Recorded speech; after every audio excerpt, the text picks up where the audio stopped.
What is going on, guys? Welcome back to another video. Today I am going to talk about a very important topic, which is how do you prepare for Chinese New Year's as a Amazon FBA seller. In fact, I'm going to give you 3 to 5 tips that's going to make sure that you're prepared and ready for this long event.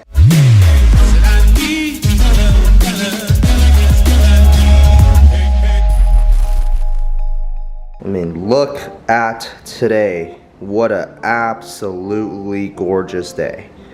Oh man, if you guys haven't been to Vancouver yet, please add it to your bucket list because this city is beautiful. Well, first things first, we are gonna make some breakfast. For breakfast today, we got 3 whole eggs, some cheese on top, some bread, and that's pretty much it. So right now the time is like 8:30. I am actually going for a little drive, little cruise with my car buddies. Hey, what are you two doing?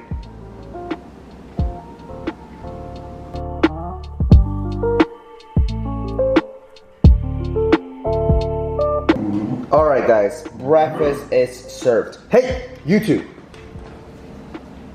You and you, get out of here. Okay, so one of the coolest things about running an Amazon FBA business is the fact that you can make money when you're sleeping, right? And what I mean by that is clicking on my Amazon Seller Central app and you can see the time is 8:29 a.m. and by waking up, we're already at close to $2,000 in sales. A lot of people will be like, well, Tom, that's sales. That's not how much money you actually put in your pocket, right? And you're absolutely right. In Amazon FBA businesses, around 30% of that is your profit margin. So if you got $2,000 in sales, and by the way, I'm in Canada. Hey, I'm trying to record a vlog here. So if you're at $2,000 in sales, and by the way, I live in Canada, so I make US dollars, so that's another 30% on top of that. So let's just call it $2,000 US. So your profit margin should be around $600 Canadian. So, and that's 8:30 a.m., which is crazy. And we make that money while we're sleeping. So if you're interested in learning something like that, click on the very first link below. I actually teach other people how to start their own Amazon FBA business as well. Now look, I'm not saying it's easy. I'm not saying that you can sit on the couch and become a millionaire overnight.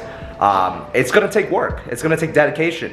But what I can tell you that it's very, very doable, it's very possible. If you're looking for a side hustle, I truly believe that Amazon FBA 2020 going forward is the best business model. So click on the first link if you are interested in that. Good morning.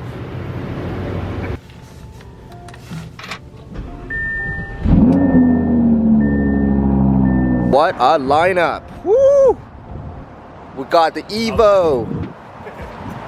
We got another R8. And then we got another Huracan.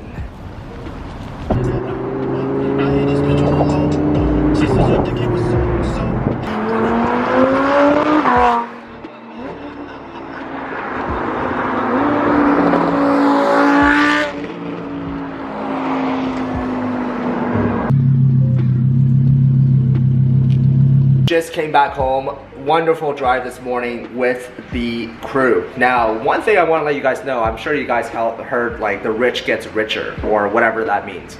I want to give you guys an interesting example of that. So the guys in my car group, they are obviously have done really well for themselves. And one of the members, John Tsai, shout out to John, we were hanging out and John is like, hey, I have a friend that works for this agency that can help you to get 30 to 40% back in terms of a rebate for anything in your company that has to do with research and development, so R&D. So that's kind of cool, right? I hopped on a call with her name is Olivia, and she basically said, look, you have an Amazon FBA business. If you have done anything that is more custom formulation, meaning it's not just white label, private label, meaning that you actually spend some time customizing it to your own standards or whatever it might be, then I can actually help you to get 30, 40 to 40% of that cost back, which is crazy, right? So that's one of the examples. Is I feel like there are certain people in whatever caliber that we truly enjoy just helping each other. We literally just help each other, and that's kind of what people mean. It's like, oh, the rich gets richer. Not really. It's just people that are more helpful, people that offer each other value, and people want each other to actually do well. A lot of people out there in the world, they hold everything back to themselves. They don't share anything. They think that if they share something, then everybody else is gonna do it. They have a very scarcity mindset, where I feel like a lot of people who are more successful, they have more of a abundance mindset. And it's true, the more value you offer to the world, the more value you get back. So anyways, this is a Canadian program. I know some of you are gonna ask like, oh, can I get in touch with her? I'm probably gonna do some sort of a webinar with her, so make sure you're subscribed to the channel. I'm gonna post it here, or actually follow me on Instagram, tom.com.ig. If I'm gonna do a webinar with her, I'm gonna post it on my Instagram, so make sure you go follow there. And I am gonna have some lunch now. All right, for lunch, we got chicken, rice, and some green beans and broccoli. Boom. All right, just finished some work, finished the meal. It is 3 o'clock. Gonna go to the gym for legs day, and yeah, I'm not gonna bring my camera with me because I don't bring the camera inside the gym anyway, so there's no point. Anyway, I'll be back in an hour. Ciao. I am getting some time lapse of the gorgeous city. It's supposed to start raining tomorrow for like a whole week, so better take this all in. Hit the thumbs up if you like the views. Woo! The views, dude! Hey, dude! Hello! Alright guys, got back from the gym, and I'm going to teach you guys how to make the best protein shake. And trust me, this is my favorite protein shake. The texture, the taste, the smell, everything about it, it's delicious. So I'm going to show you how to make this protein shake. Check it out.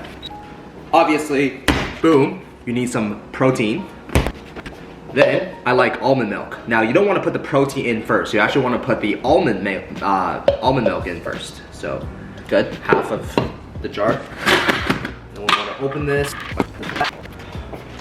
Alright, the next ingredient you want is actually dates. So, date is kind of sweet. There's a lot of sugar, but it's really nice for the texture. So, I put like 2.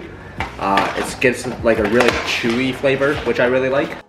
And then, you got some frozen raspberries. So I don't have too much left, enough to make this one, I think.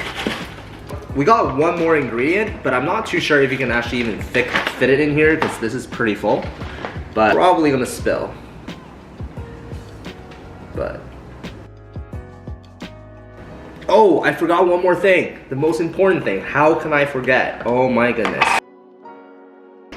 How can I forget about the peanut butter? Peanut butter literally make or break this smoothie.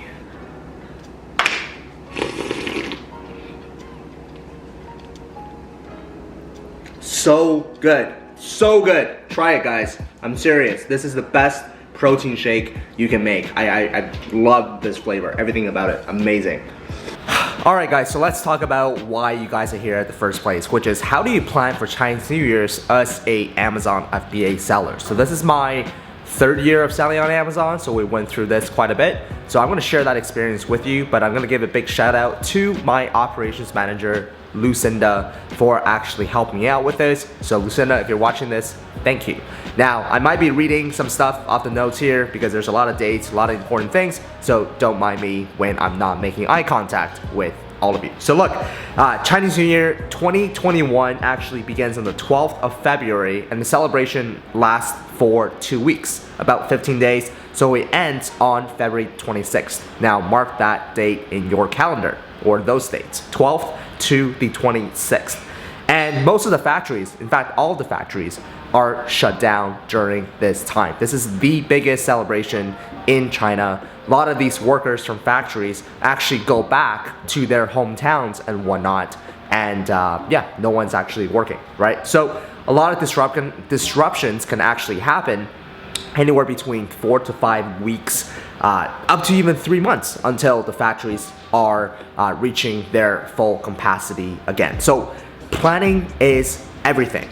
You need to start planning it for it now. Okay, now after this video, you literally need to start planning for it. So first things first, contact your Chinese suppliers and ask them when they will be closing their factories, and more importantly, when you can get in the last order for your inventory, for your product. So if they're closing on February the 15th, when is the last day that I can actually place an order with you? Is it January 1st? Is it December 1st? When is that? And you wanna make sure you get that order in on, well, before that date, obviously, right? So, create a demand and supply forecast using historical data. Order enough products to supply Q1 demand, plus a buffer as a contingency plan, and we recommend a 2-week buffer. So what I mean by that is, if this is your first year of selling on Amazon, you're not gonna have much historical data to look back upon. But having said that, if you take a look at Google Trends or Viral Launch or Helium 10, you can kind of roughly see your product, your market demand for that product during that time frame, during the Q1 quarter one time frame. So some products, depending on what it is, it really spikes up in Q1. Some other products don't do so hot in Q1. So it really depends on the niche that you're in. But the point I'm trying to make here is use some tools like Viral Launch, Helium 10, and Google Trends, and take a look at your historical data to see if there are any sort of spikes or decreases, and plan accordingly. And also, making sure that you have a contingency plan, meaning things always, you know, if it takes 2 weeks, usually takes a month. If it takes 1 month, it usually takes 2 months. So making sure that you're ordering a little bit more as a buffer. Obviously know your lead times and confirm the production finish date with your manufacturer, which we had just talked about. And don't skip the pre-shipment inspection. This is really important, right? Inspection happens in China, and I always recommend for you to do the inspection for at least the first 3 to 4 times of reordering from a new supplier. But just because this is a, they're probably rushing a lot of orders, there could be some mishaps and whatnot when it comes to your specific order for Chinese New Year's, because they're rushing things. So you just want to make sure that you are adding enough time frame to do the pre-inspection. And also confirm with the freight forwarder your pickup date in advance, right? In advance. So contact your freight forwarder who's going to be picking up your product from China, shipping it to Amazon, and asking them when is that date going to happen, because everything needs to line up accordingly, right? So let's see what else. So plan after Chinese New Year's. So if you hope to place a production order right after Chinese New Year's, you source the materials from other suppliers, have these materials already at the main supplier's factory before Chinese New Year's. So what I mean by that is, if you want to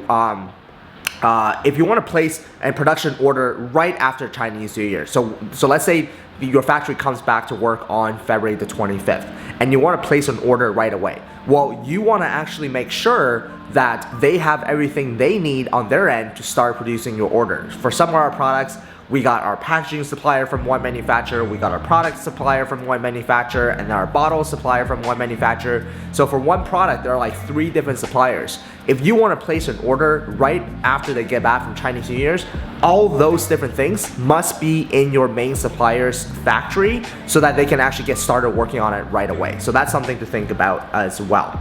And store inventory. I still suggest splitting inventory between FBA and 3PL because of COVID uncertainties. So what we mean by that right now is, obviously right now, due to COVID and due to this and due to that, Amazon storage is kind of a mess. So what you want to do is you want to store some of your products at a 3PL.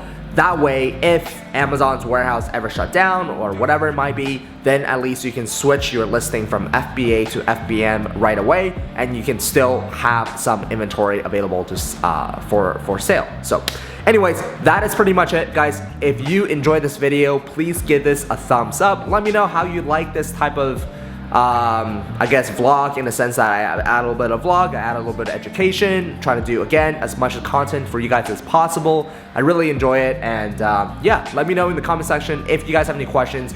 If you guys have any suggestions for the next video, let me know about that as well. I'm always open to brand new video ideas. Other than that, I will see you guys in the very next video.